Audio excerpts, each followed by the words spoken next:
Yeah, thank you very much for the introduction. This is all work in progress with my advisor Alexei Gotsman and Noam Brunetsky from Tel Aviv and Hagit Atiya from Technion in Israel. And so this is work in progress. It touches a lot of ground, in particular transactional memory that we're going to have lectures about tomorrow. So. I need to talk about a lot of things, but if you feel like I'm talking way too fast, please feel free to stop me and ask about something. So we're working with transactional memory, which is a programming paradigm where you as a programmer have a superpower to take a code fragment and put it into a transaction. And then for you, this code fragment is going to be basically like an atomic block.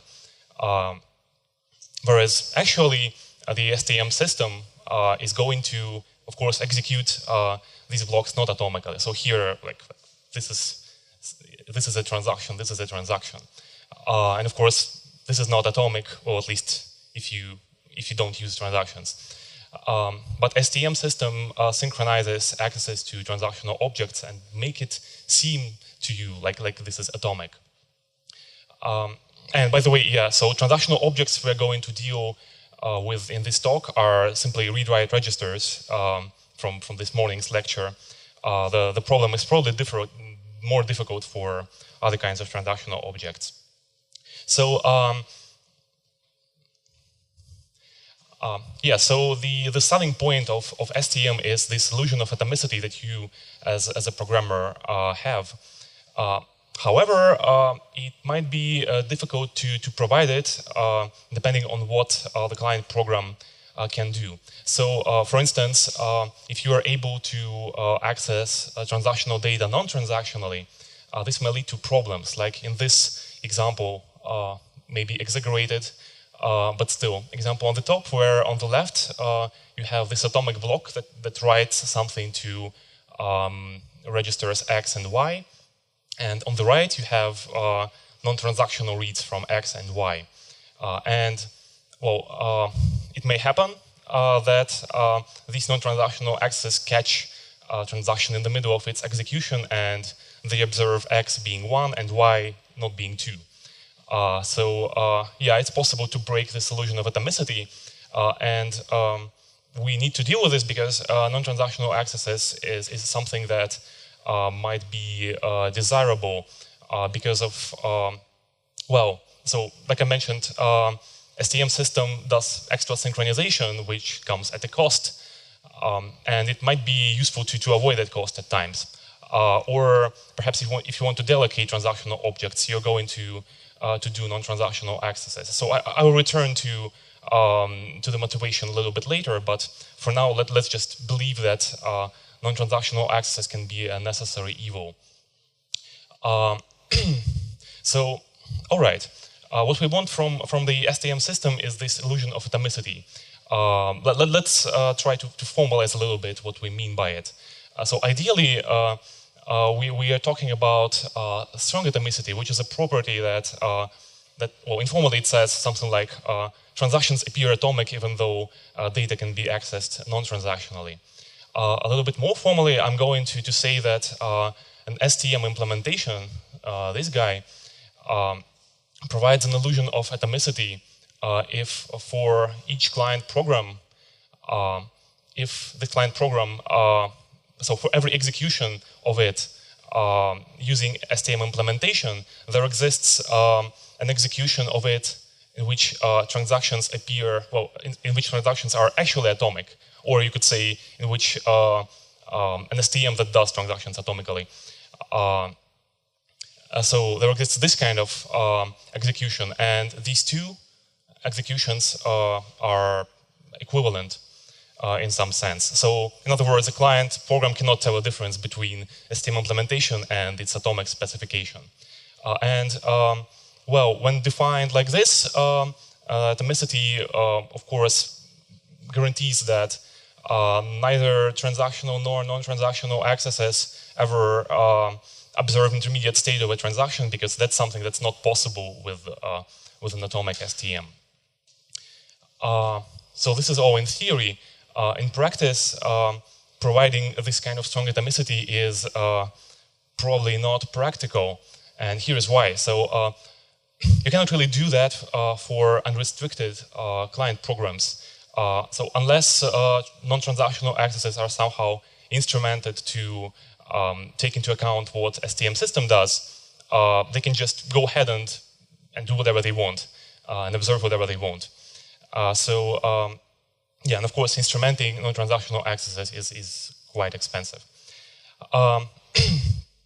However, perhaps we're not really interested in providing this powerful property, strong atomicity, to all possible unrestricted clients. Perhaps there are sensible patterns, sensible programming disciplines that programmers will follow, and for those kind of programs that they get, strong atomicity is achievable. So in the rest of the talk, I'm going to speak about a particular programming idiom that is related to transactional memory. And this idiom is, yeah, so, and we want to make it work, to make strong atomicity work for this idiom.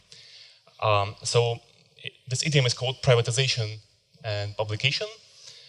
And basically the intuitive idea is that under certain circumstances, you may want to take a transactional object and extract it from STM control. Perhaps because of performance, you don't expect that you need that synchronization, that STM control. You just want to process the data. So I mean, privatize data, process data, and then put it back in the STM. So when you, yeah, so if you want to privatize something, you may want to. Okay, so here on the left-hand side, I have two registers, is private and X. So you are going to follow a convention that X is an object you will be accessing transactionally as long as the flag is private, isn't set. And when you set it to true, then you're going to only access it non-transactionally. So yeah, normally you would just, in a transaction, set this flag to true, then process the data, and then put it back, to publish it. Yeah, so, and the reasons to want to do that is performance and also memory deallocation. So if you think about it, when you want to deallocate some transactional object, what you need to make sure is that this object is not accessed concurrently. You would want to kind of make it private to this thread that privatizes this object, and then deallocate it. So memory deallocation is a particular instance of the privatization pattern.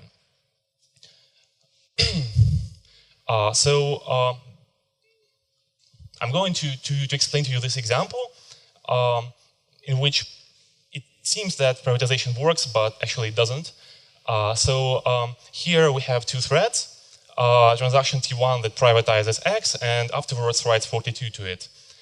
And in the thread on the right, I have a transaction T2 that checks if X is private, and if it is not, it writes 41 into it. So if I'm a programmer expecting strongly atomic semantics from my STM, I think that T1 and T2 are going to execute atomically, and there is basically no way that I get anything but 42 in X after, like, at the end of this code fragment. Well, why so? Well, if T1 and T2 are executed atomically, then one of them will happen before the other. Well, one possibility is that T1 happens before T2, and then X is privatized, and it doesn't matter what this transaction does, it will not access X. So in the end, this write happens, and X is 42. Or the other option is that T2 happens before T1, which means that the write to X will happen, but afterwards X will get privatized and overwritten with 42. Well, that's great, but that's actually not what happens. In many STM algorithms, it's possible that you get 41 in the end of this code fragment.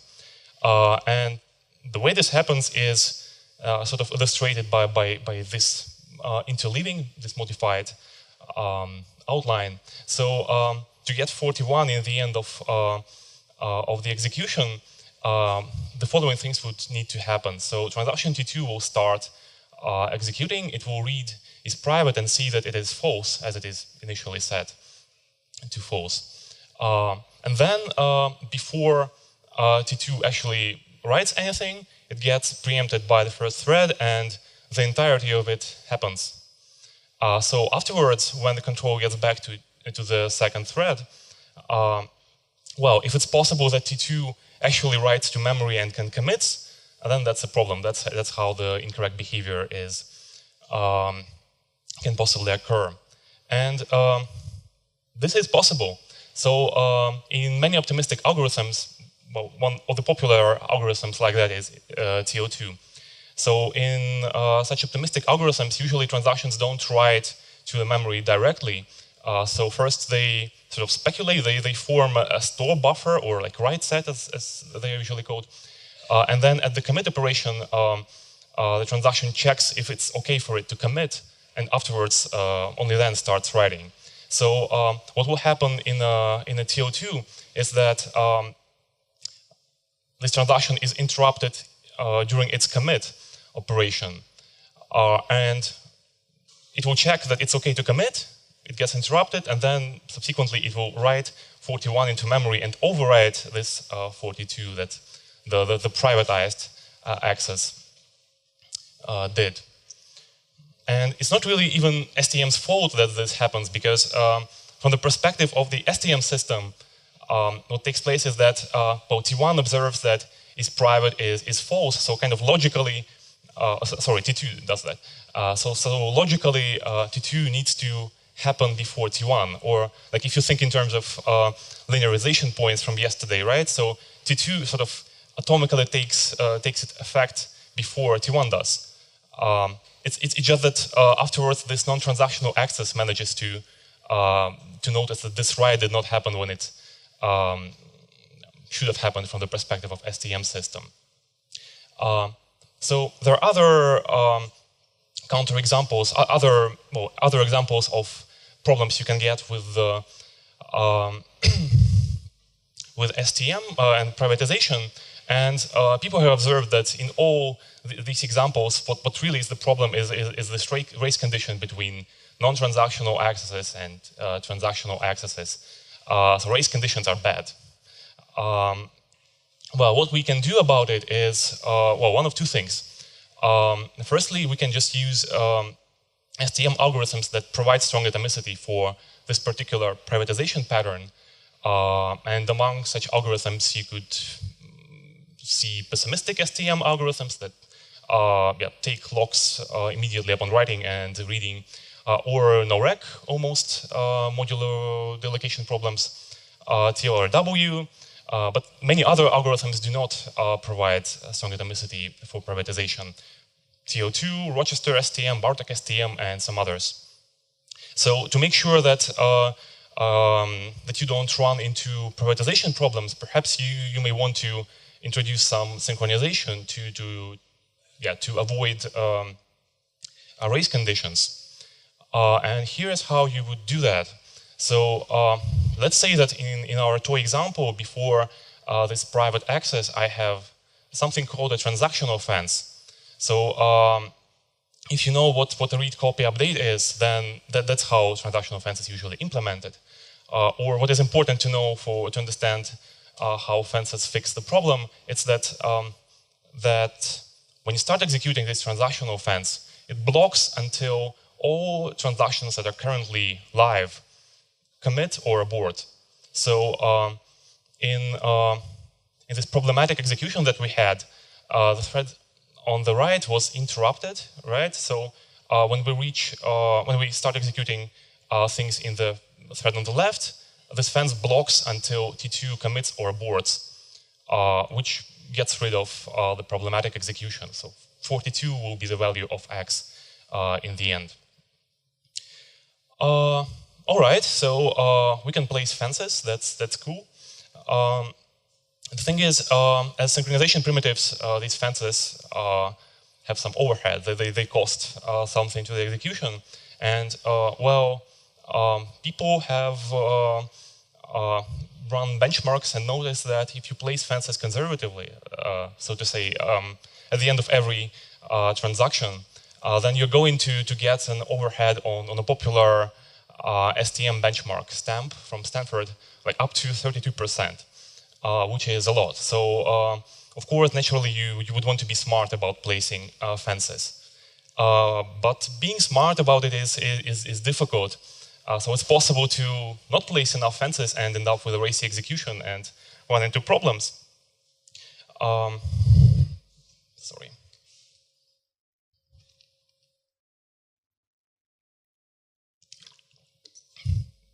And this happened in the history of STM. So the implementation of STM in GCC was faulty till last year because they decided in a particular situation when between the last transaction before the non-transactional access was a read-only transaction, maybe it's not necessary to put a fence there, and it was wrong, and last year they fixed it. So the difficulty in understanding whether fences are placed correctly is really what motivates our work. What we want to achieve in it is to come up with a notion of data race freedom, which we could check, with which we could check that fences are placed correctly. And we would prove that for client programs that are data race free, it's actually the case that typical STM algorithms provide strong atomicity. So if you recall that diagram with the sort of what I mean by strong atomicity with observational refinement, here now we have a constraint that we are only really care about data race free clients. And aside from that, we have an interesting conjecture.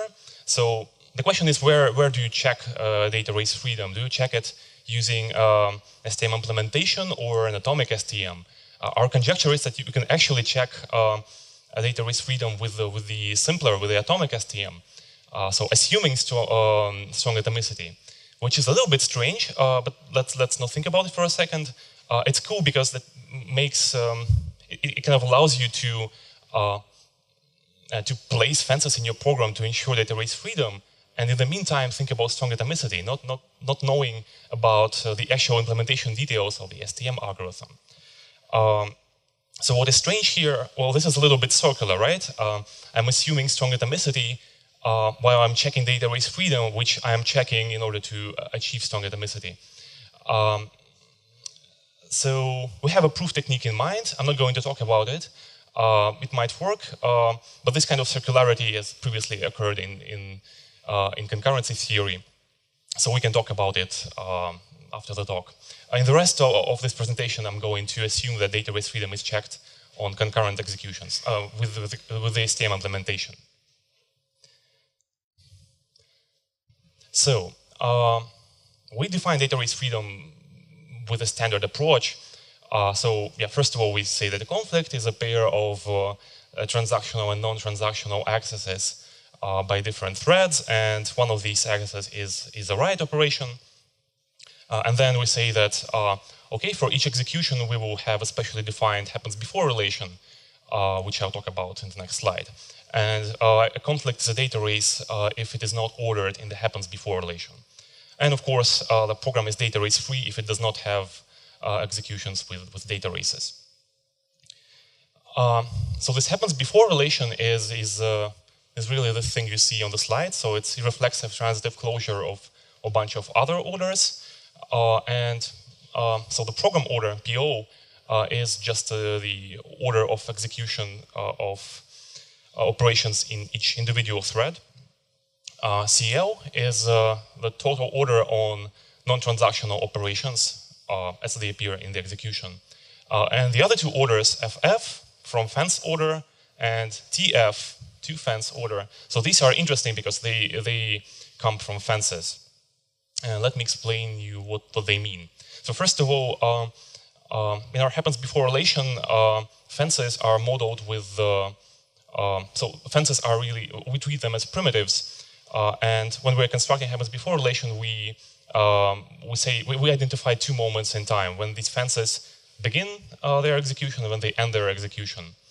Each transaction needs to happen one of the two-way, like it needs to be in one of the two relations with this interval denoting a fence. So one possibility is that the transaction commits before the fence ends, which corresponds to the case when the fence starts and this transaction is currently live. So the fence implementation is going to wait for the transaction to finish. And the other possibility is this from fence edge that says that the beginning of a fence occurs before this transaction starts, which corresponds to all other cases when the fence starts and this transaction hasn't. So it doesn't really wait for it.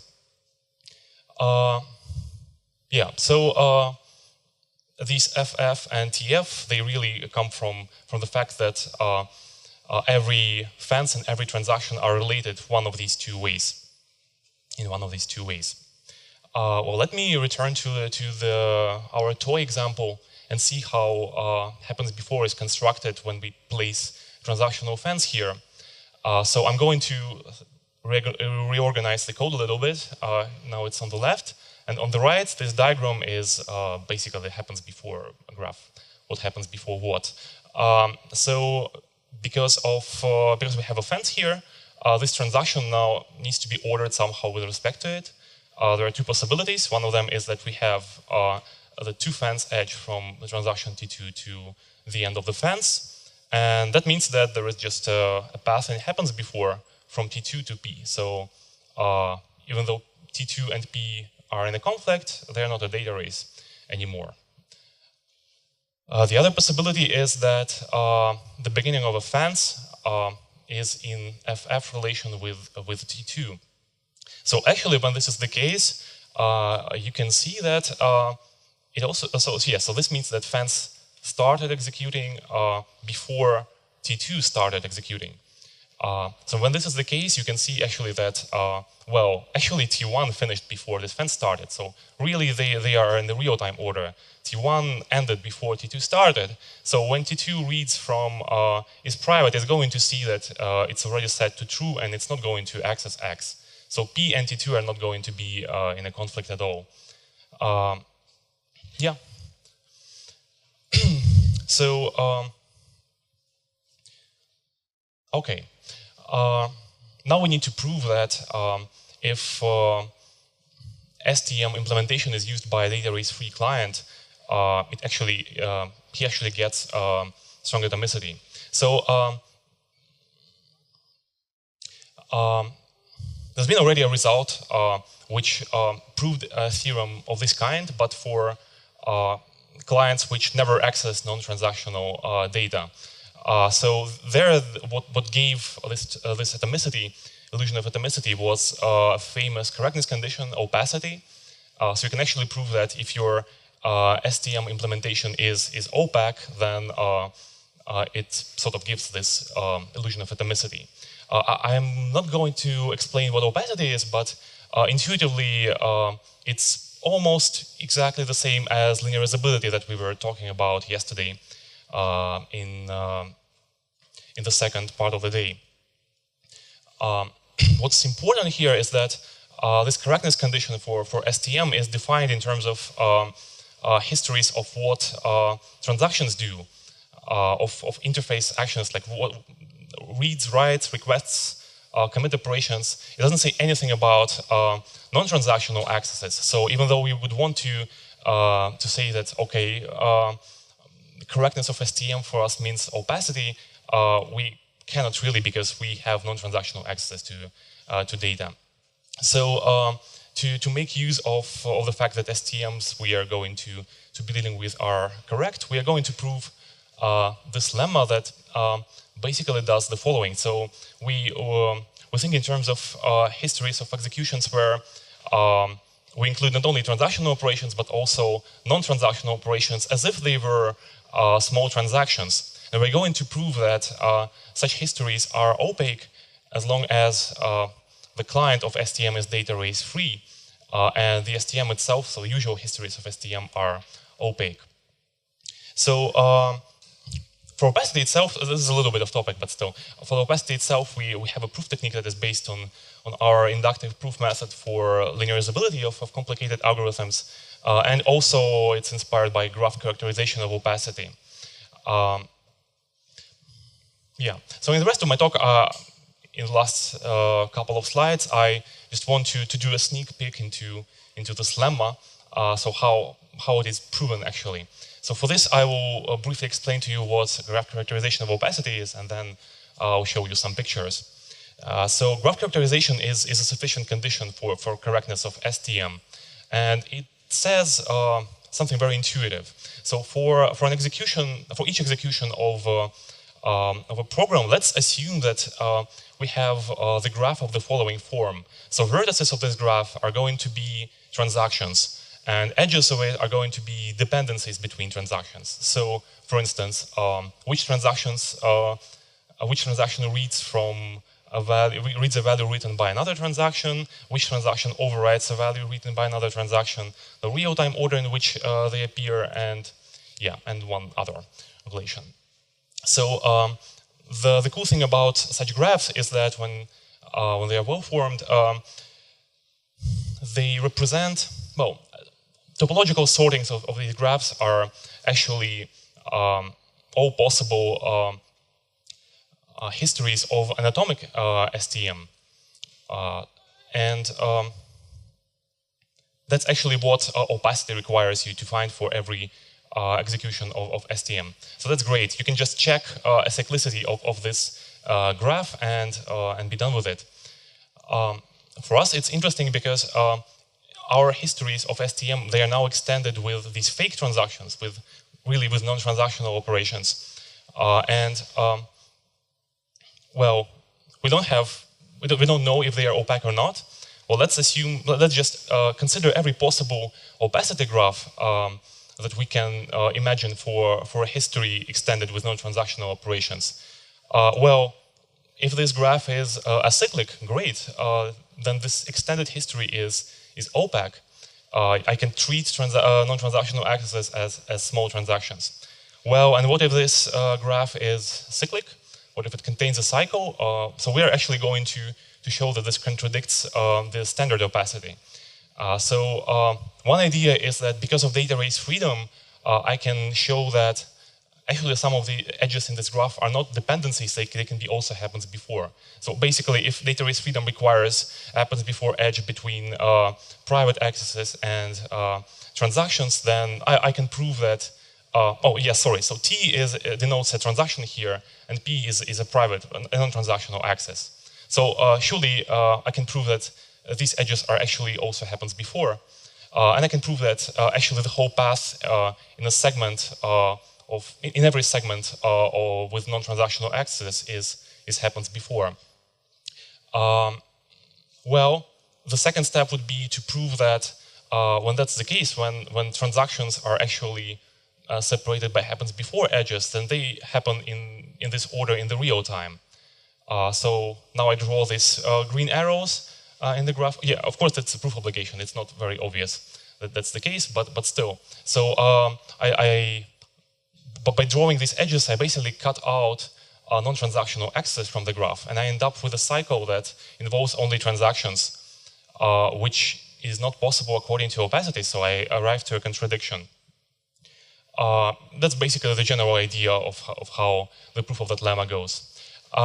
So to summarize, I would just want to say that the objective of this work is to come up with a notion of data race freedom that you could check whether you placed fences in your program with correctly.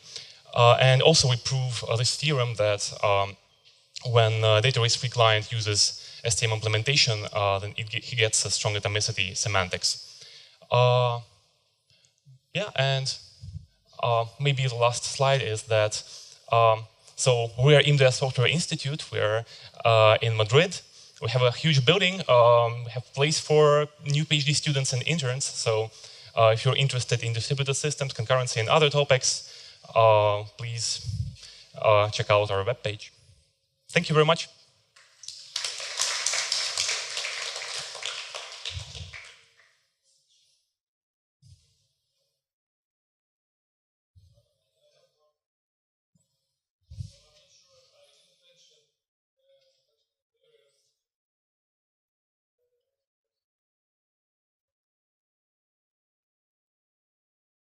Sorry, could you speak louder? I can't hear you. Mhm. Um, do you mean barriers or fences? Uh,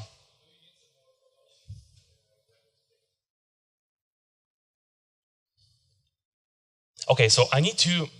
Um, Fences is something that STM implementation does not take care of. Fences is something that you, as a programmer, need to take responsibility for. So you have your program and transactions, and you need to place fences in certain places to make sure that you don't have data races, right?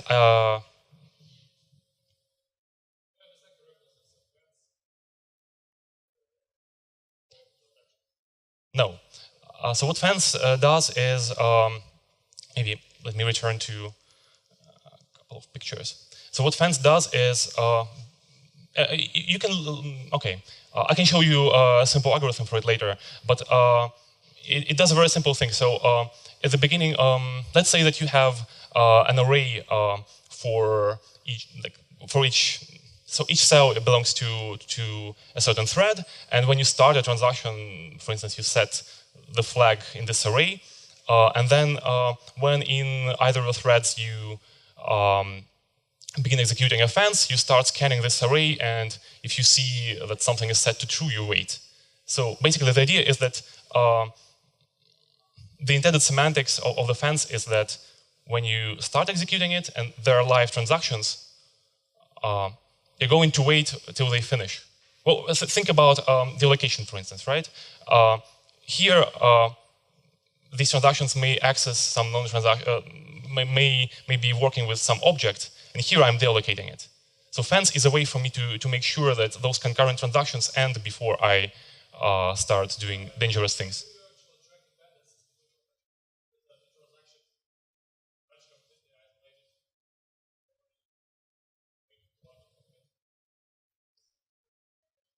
Uh,